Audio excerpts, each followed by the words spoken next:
नमस्कार दोस्तों, मैं इंद्रजीत। आप देख रहे हैं Prayas Indrajeet sir channel. Friend, चैनल में पहली बार विजिट किए हैं तो चैनल को सब्सक्राइब कर लीजिएगा। वीडियो अच्छा लगे तो लाइक शेयर करने में कोई कसर नहीं छोड़ेगा।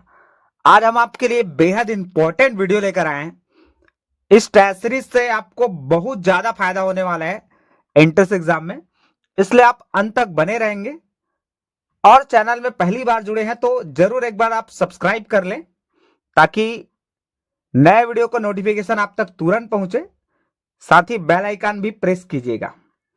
चलिए देर ना करते वीडियो को स्टार्ट करते हैं। देखिएगा, साइंस का क्वेश्चन है, विद्युत धारा के तापी प्रभाव पर आधारित सुरक्षा युक्ति को कहते हैं। ऑप्शन चेक करिएगा, बैटरी, विद्युत फ्यूज, धनात्मक और आपका विद्युत सेल। इसका करेक्ट आंसर हो जाएगा ऑप्शन नंबर बी, विद्युत फ्यूज। तो अब भाई ये होता क्या है जो तापी प्रभाव पर आधारित होता है, तो इसको थोड़ा समझ लीजिएगा। देखिए, यह एक तार होता है जो एक मिश्र धातु की बनी होती है और उसमें हम मिश्र धातु का यूज करते हैं टिन और लेड का। क्लियर है इतना? अब इस तार का गलनांक व कथनांक बहुत कम होता है। शॉर्ट सर्किट से बचने के लिए हम विशेष तौर पे इसका यूज करते हैं, विद्युत फ्यूज का। क्लियर? चलिए नेक्स्ट क्वेश्चन देखते हैं।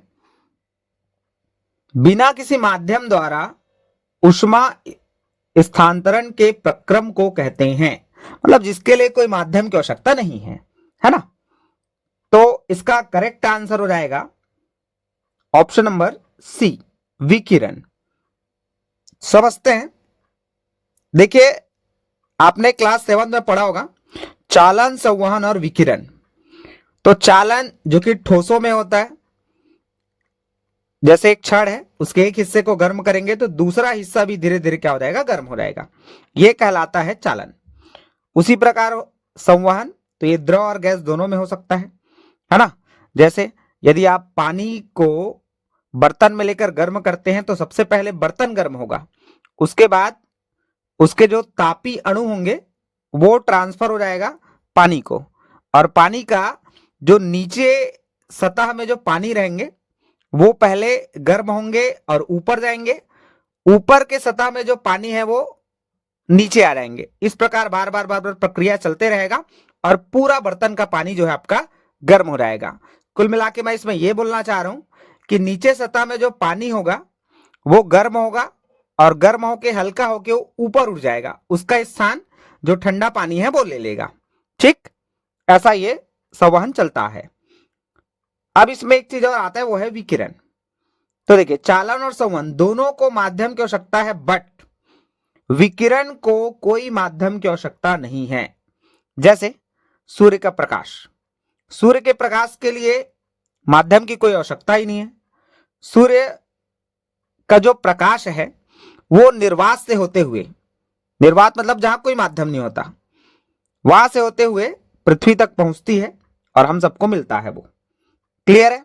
तो हमारा क्वेश्चन था, बिना किसी माध्यम द्वारा ऊष्मा स्थानांतरण के प्रक्रम को कहते हैं, तो वो कहलाता आपका विकिरण। क्लियर है? आगे देखिएगा, क्वेश्चन है, कीटों को पकड़कर अपना आहार बनाने वाले पादप का नाम है। ऑप्शन आप चेक करिएगा। इसका करेक्ट आंसर हो जाएगा ऑप्शन नंबर सी, घटपर्णी। अब ये होता क्या है यार? तो दलदली क्षेत्रों में ये उगता है और एक प्रकार से ये स्वपोषी जीव है जो प्रकाश संश्लेषण द्वारा भोजन बनाता है। अब इसमें एक सवाल दिमाग में आता है कि यह कीटों को क्यों खाता है? तो इसका उत्तर होगा, दलदली क्षेत्रों में जमीन में नाइट्रोजन की कमी होती है। यह पौधा नाइट्रोजन ग्रहण करने के लिए छोटे कीटों को खाता है। क्लियर है? अब आते हैं हमारे प्रश्न में। प्रश्न है, कीटों को पकड़कर अपना आहार बनाने वाले पादप का नाम। तो ये होगा ऑप्शन नंबर सी आपका, घटपर्णी। क्लियर है? नेक्स्ट क्वेश्चन है, हीमोग्लोबिन किस प्रकार की कोशिकाओं में पाया जाता है?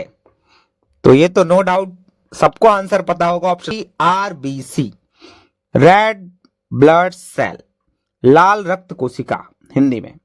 ठीक है, अब देखिए होता क्या है, मैं आपको एक्सप्लेन करके हर एक चीज इसलिए बता रहा हूं ताकि बहुत अंदर से भी अगर आपको क्वेश्चन पूछे तो आप उसका आंसर दे पाए और आपका एंट्रेंस एग्जाम क्रैक हो पाए, बस यही मैं चाहता हूं, इसलिए बहुत अंदर तक आपको चीजें बताता हूं। चलिए देखते हैं अपन आरबीसी। तो इसमें हीमोग्लोबिन पाया जाता है जिसके कारण रक्त का रंग लाल हो जाता है।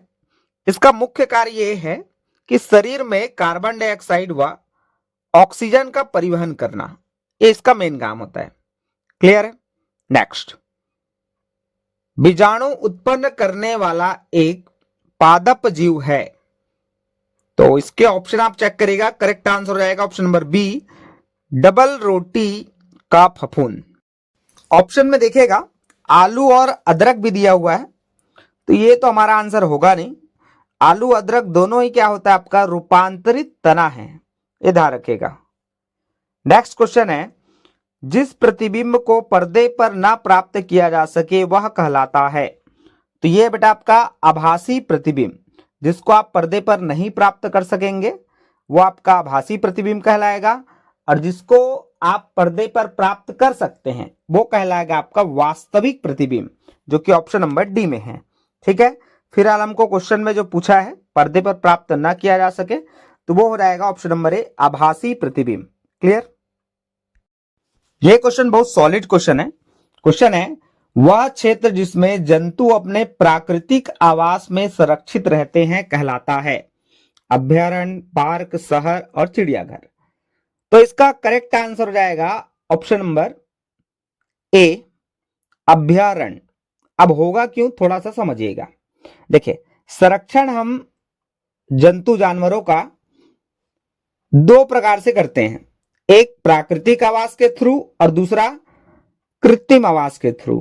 तो प्राकृतिक आवास में जैसे आपका अभ्यारण्य हो गया, राष्ट्रीय उद्यान हो गया, जैसे हम छत्तीसगढ़ की बात करें तो 11 अभ्यारण्य है और 3 जो है आपका राष्ट्रीय उद्यान है छत्तीसगढ़ में, जैसे आपका गुरु घासीदास और इंद्रावती राष्ट्रीय उद्यान, कांकेर घाटी राष्ट्रीय उद्यान, ये चीजें।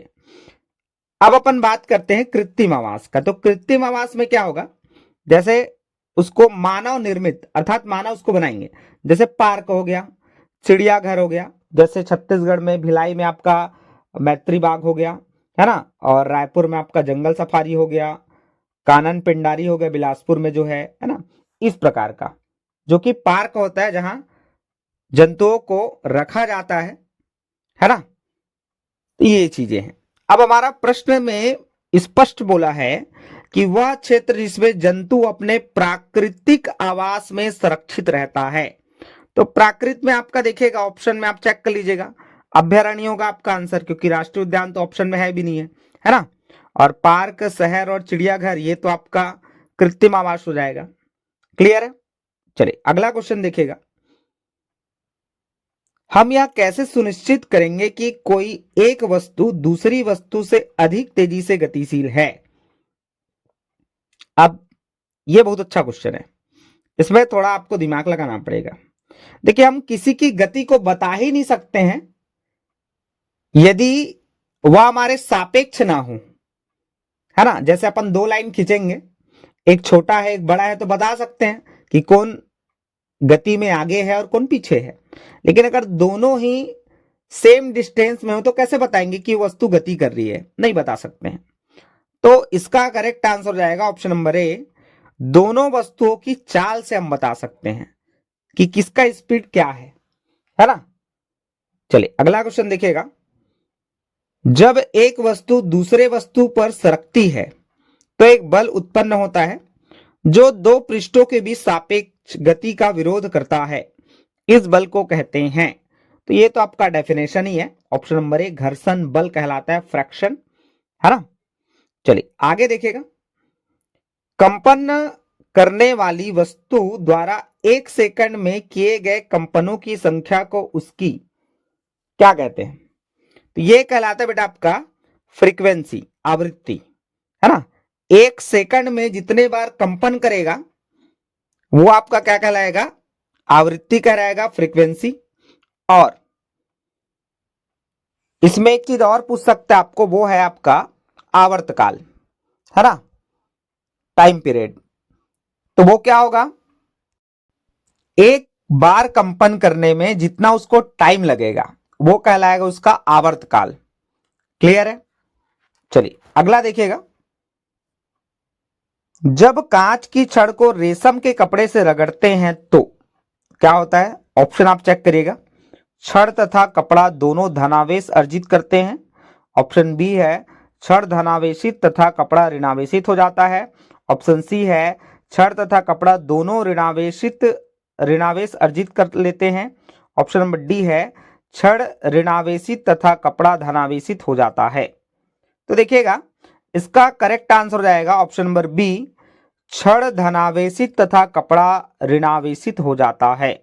जब भी आप कांच की छड़ को रेशम के कपड़े से रगड़ेंगे, है ना, तो यहां क्या होगा, छड़ धनावेशित हो जाएगा और कपड़ा आपका ऋणावेशित हो जाएगा।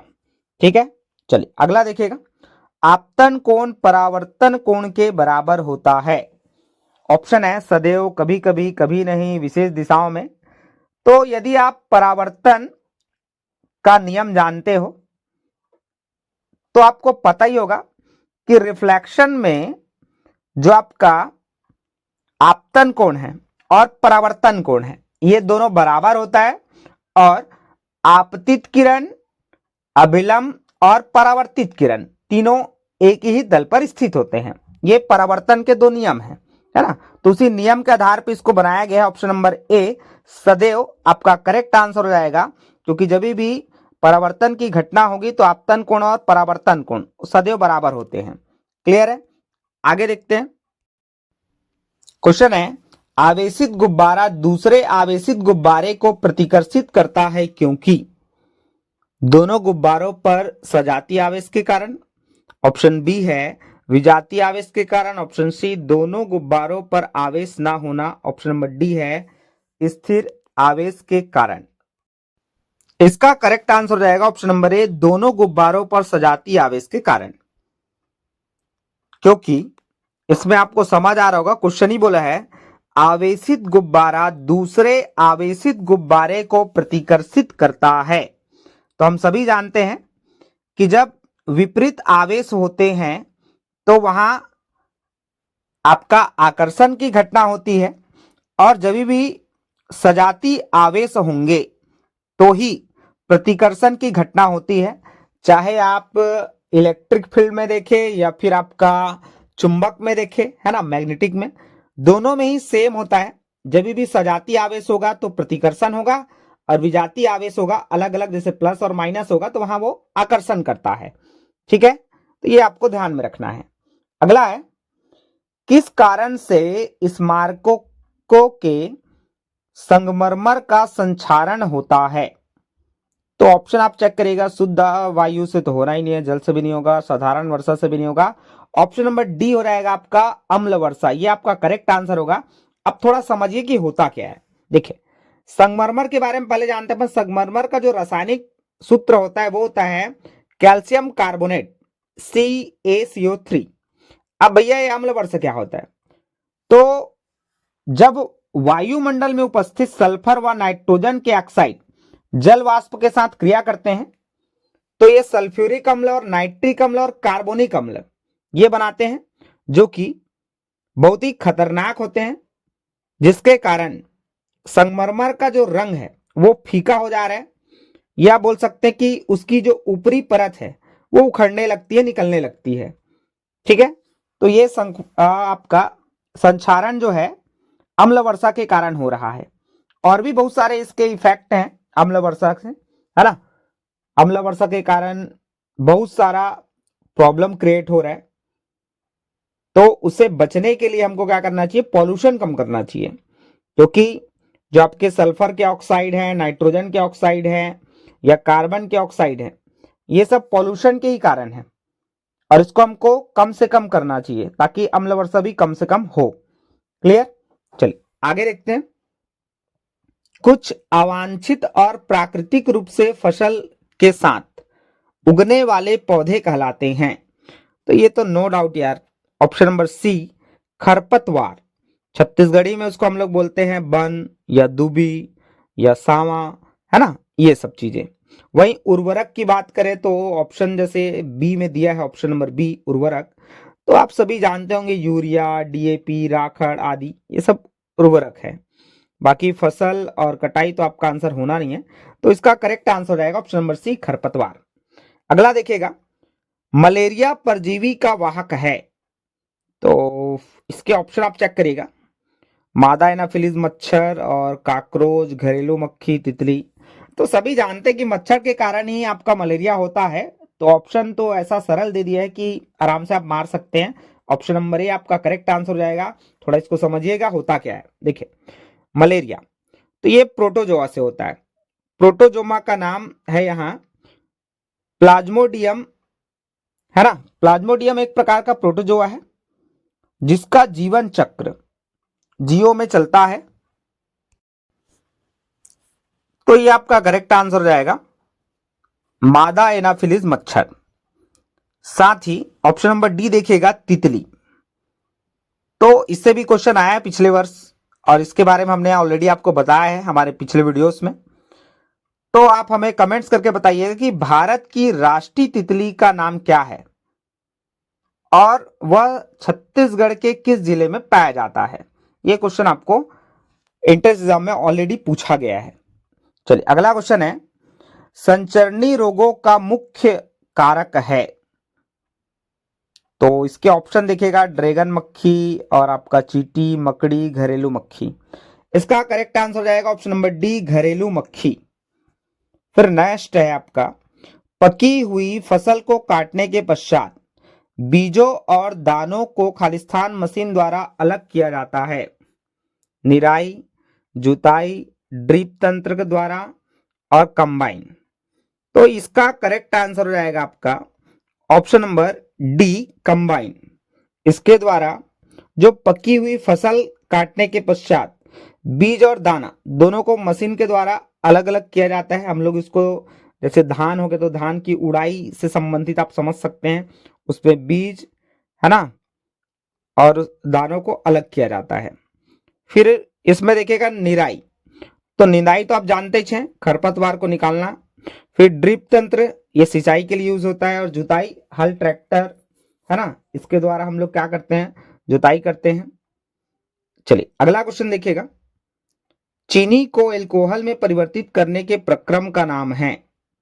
ऑप्शन आप चेक करिएगा, नाइट्रोजन स्थिरीकरण, फिर आपका मोल्डिंग, और है किण्वन और संक्रमण।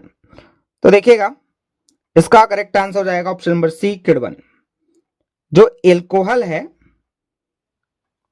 शराब या फिर एथिल एल्कोहल जो कि पीने वाला शराब C2H5OH है ना, ये आपका एथिल एल्कोहल।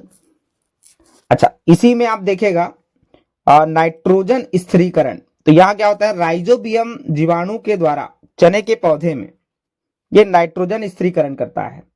क्लियर है। तो इससे भी क्वेश्चन कई बार पूछा गया है कि चने के पौधे में कौन सा जीवाणु पाया जाता है, तो आप राइजोबियम ध्यान में रखिएगा और उन्हीं के थ्रू नाइट्रोजन स्थिरीकरण का कार्य होता है। ठीक है, तो हमारा फिलहाल क्वेश्चन था चीनी को एल्कोहल में परिवर्तित करने का प्रक्रम, यह कहलाता है बेटा आपका किण्वन। क्लियर है। चलिए आगे देखिएगा, क्वेश्चन है ऐसी औषधियां जो बीमारी पैदा करने वाले सूक्ष्म जीवों को नष्ट कर देती है अथवा उनकी वृद्धि रोक देती है कहलाती है। इष्ट, जीवाणु, विषाणु, प्रतिजैविक। तो देखिएगा इष्ट खमीर, है ना, तो एक कवक है जो ब्रेड और बियर बनाने में उपयोग होता है। साथ ही ऑप्शन नंबर डी देखिएगा प्रतिजैविक, तो प्रथम जो आपका प्रतिजैविक है अर्थात एंटीबॉडी, पेनिसिलिन का नाम आपने सुना होगा, है ना, तो यही इसका करेक्ट आंसर भी है प्रतिजैविक, क्योंकि हमको क्वेश्चन में पूछा है ऐसी औषधियां जो बीमारी पैदा करने वाले सूक्ष्म जीवों को नष्ट कर देती है और उनकी वृद्धि रोक देती है, यह कहलाता है प्रतिजैविक। क्लियर है। अगला क्वेश्चन है निम्नलिखित में से किसको पीटकर पतली चादर में परिवर्तित किया जा सकता है। तो देखिएगा, इसमें पहले आपको थोड़ा ये समझना पड़ेगा कि पीटकर पतली चादर में परिवर्तित किया जा सकता है, तो धातु को ही कर सकते हैं अपन, अधातु तो होना नहीं है। तो पहले आप ऑप्शन से चेक करिए कि कौन सा धातु है, कौन सा धातु है। जैसे ऑक्सीजन, ये क्या आपका अधातु है, सल्फर भी आपका धातु है, फास्फोरस भी आपका धातु है, बचा क्या जिंक, तो ये आपका करेक्ट आंसर हो जाएगा, है ना। तो किसी भी धातु को पीटकर पतली चादर बनाने की प्रक्रिया आघात वर्धनीयता कहलाता है, और यह किसी भी धातु का महत्वपूर्ण गुण होता है। सबसे अच्छा आघात वर्धनीयता गुण सोने में पाया जाता है, ये भी आप ध्यान रखिएगा, ठीक है। चलिए, तो फिलहाल इसका आंसर हो जाएगा आपका जिंक, ऑप्शन नंबर डी। अगला देखिएगा, धातुएं अम्ल से क्रिया करके खालिस्तान गैस बनाता है। देखिए, धातु अम्ल से क्रिया करे या क्षार से क्रिया करे, बनाएगा वो हाइड्रोजन गैस, ये ध्यान रखिएगा आप, ठीक है। ऑप्शन नंबर ए आपका करेक्ट आंसर होगा। अगला क्वेश्चन देखिएगा, मृत वनस्पति के धीमे प्रक्रम द्वारा कोयले में परिवर्तन को कहते हैं, ये कहलाता है बेटा आपका ऑप्शन नंबर ए कार्बनीकरण, और ऑप्शन नंबर बी आप देखिएगा वाष्पीकरण। तो वाष्पीकरण तो आप जानते हैं, द्रव से गैस में बदलना, वाष्पीकरण कहलाता है। जैसे गर्मी के दिनों में जो तालाब का, नदी का पानी है, वे सभी क्या होते हैं, गैस में परिवर्तित हो जाते हैं, है ना, भाप बन के उड़ जाते हैं, फिर वही प्रक्रम चलता है, फिर वर्षा होता है ना। तो ये आप सभी जानते हैं, जल चक्र आपने पढ़ा ही होगा। चलिए, अगला क्वेश्चन देखिएगा, ईंधन के ऊष्मीय मान को किस मात्रक द्वारा प्रदर्शित किया जाता है, तो ये हो जाएगा आपका option number D kilo joule प्रति ग्राम। नेक्स्ट है, कोयले के अपूर्ण दहन के मुख्यतः कौन सी विषैली गैस बनती है, तो ये बनेगा आपका option number C carbon monoxide, जहरीली गैस, जिसको हम लोग दमघोटू गैस के नाम से भी जानते हैं, कार्बन मोनोऑक्साइड को। घरों में जो चिमनी यूज करते हैं अपन, वहां से भी कार्बन मोनोऑक्साइड गैस निकलता है और बहुत ही खतरनाक होता है वो। चलिए, अगला क्वेश्चन देखिएगा, मैग्नीशियम और ऑक्सीजन, इसका समीकरण को संतुलित करने के लिए सही विकल्प आप देखिएगा। तो मैग्नीशियम और ऑक्सीजन दोनों जुड़ के बनाएंगे आपका मैग्नीशियम ऑक्साइड, तो इसका करेक्ट आंसर हो जाएगा ऑप्शन नंबर डी 2MgO। आप देखिएगा कैसे बैलेंस करेंगे इसको, मैग्नीशियम है और ऑक्सीजन है ना, दोनों की संयोजकता 2 होती है, तो ये बनाएगा आपका मैग्नीशियम ऑक्साइड। चलिए, अगला देखिएगा, किस धातु की पन्नी फाइल का उपयोग भोज्य पदार्थों को लपेटने में होता है, तो इसका करेक्ट आंसर हो जाएगा ऑप्शन नंबर बी एल्यूमिनियम, क्योंकि आयरन लोहा का तो होता नहीं है, कॉपर का भी नहीं होता है, बहुत महंगा है कॉपर तो, और आपका कैल्शियम का भी नहीं होगा, है ना। एल्युमिनियम आपका करेक्ट आंसर हो जाएगा ऑप्शन नंबर बी। चलिए, अगला क्वेश्चन देखते हैं। इसमें क्वेश्चन है, शरीर की सबसे छोटी रचनात्मक एवं कार्यात्मक इकाई, तो ये होता है बेटा आपका ऑप्शन नंबर डी कोशिका। कोशिका शरीर की सबसे छोटी रचनात्मक एवं कार्यात्मक इकाई है। कोशिका के थ्रू आपका ऊतक बनता है, ऊतक से फिर अंग बनता है, अंग से अंग तंत्र, फिर शरीर, ऐसा ये प्रोसेस चलता है। क्लियर है। अगला देखिएगा, निम्न में से कौन सा विकल्प उष्णकटिबंधीय क्षेत्र का सर्वश्रेष्ठ वर्णन करता है, तो इसका ऑप्शन आप देखिएगा, इसका करेक्ट आंसर हो जाएगा ऑप्शन नंबर ए गर्म और आर्द्र। चलिए, अगला क्वेश्चन देखिएगा, निम्न में से किससे ऊन प्राप्त नहीं होती है, याक, ऊंट, बकरी, या ऑप्शन नंबर डी आपका घने बालों वाला कुत्ता। तो यही आपका करेक्ट आंसर हो जाएगा ऑप्शन नंबर डी घने बालों वाला कुत्ता, इससे आपको ऊन की प्राप्ति नहीं होगी। अगला देखिएगा, धनुष को खींचने के लिए धनुर्धर द्वारा लगाए गए बल का उदाहरण है। हाँ, ऐसा क्वेश्चन पूछ सकता है आपको। इसका करेक्ट आंसर हो जाएगा ऑप्शन नंबर डी पेशीय बल, क्योंकि का उदाहरण हो जाएगा पेशी बल का, क्योंकि गुरुत्व बल तो होना नहीं है, चुंबकीय बल भी नहीं होगा, और असंपर्क बल तो होना ही नहीं है, इसलिए एक ही ऑप्शन बचता आपका ऑप्शन नंबर डी पेशी बल। अगला है, ध्वनि किस माध्यम में संचरण नहीं कर सकती है? तो ये आपका हो जाएगा निर्वात, ऑप्शन नंबर सी। क्योंकि जल, हवा, लोहा है ना, इसमें तो ध्वनि का संचरण होना है, क्योंकि ध्वनि को संचरण करने के लिए माध्यम की आवश्यकता होती है और निर्वात में कोई माध्यम नहीं होता है, इसलिए यहां संचरण नहीं कर पाएगा। सबसे ज्यादा संचरण यदि आपको पूछा है तो इस ऑप्शन के अनुसार लोहा हो जाएगा आपका, क्योंकि सबसे तेज गति से यहाँ ध्वनि संचरण होना है लोहा में, क्योंकि लोहा एक प्रकार की धातु है और ठोस भी है। ठीक है, चलिए अगला देखते हैं अपन। किस ग्रह को सुबह का तारा या शाम का तारा कहते हैं? तो जितना भी रिलेटिव आता है वो आपका शुक्र ही होता है ना। ऑप्शन बी देखिएगा आप, बुध है जो कि सूर्य के सबसे करीब का ग्रह है। ऑप्शन नंबर सी मंगल है जिसे हम लाल ग्रह के नाम से जानते हैं। और ऑप्शन नंबर डी है बृहस्पति जो कि सबसे बड़ा ग्रह है। अगला क्वेश्चन देखिएगा, निम्न में से कौन सा गैर जैव निम्नीय है? तो गैर जैव निम्नीय है बोला है, मतलब जो सड़े गले नहीं, है ना, इसको बोलते हैं गैर जैव निम्नीय। तो आप देखिए कागज तो सड़ जाएगा, सूती कपड़ा भी, लकड़ी भी, तो बचा क्या? Option number B plastic. Next, अग्निशामक में उपयोग की जाने वाली गैस है, तो इसमें नो डाउट आपका आंसर हो जाएगा option number D carbon dioxide. इसे आग बुझाने वाला यंत्र, अग्निशामक यंत्र मतलब वही है आपका आग बुझाने वाला यंत्र है ना, उसमें उपयोग किया जाता है कार्बन डाइऑक्साइड का। ऑक्सीजन जो है वो किसी भी पदार्थ को जलाने में सहायक है और कार्बन डाइऑक्साइड जो है वो बुझाने में सहायक है, ये आपको ध्यान में रखना है। ठीक है, तो ये रहे साइंस के बहुत ही महत्वपूर्ण प्रश्न जो कि आपके एंट्रेंस एग्जाम के दृष्टिकोण से बेहद इंपॉर्टेंट है। सारे क्वेश्चन हमने चुनिंदा लिया था। तो फ्रेंड, अंत तक बने रहने के लिए आप सबका बहुत बहुत धन्यवाद। और यदि अभी तक आपने सब्सक्राइब नहीं किया है, चैनल को सब्सक्राइब कर लीजिएगा। अभी तक यदि आप हमारे व्हाट्सएप ग्रुप से नहीं जुड़ पाए हैं तो व्हाट्सएप ग्रुप से भी जुड़ सकते हैं। वीडियो के डिस्क्रिप्शन बॉक्स में वो लिंक डला हुआ है ऑलरेडी, चाहे कोई सा भी वीडियो आप खोल के देख लो, है ना, वहां से आप हमारे ग्रुप पे जुड़ सकते हो। चलिए, thank you so much for listening and watching my video. मिलते हैं नेक्स्ट वीडियो पर। Thank you.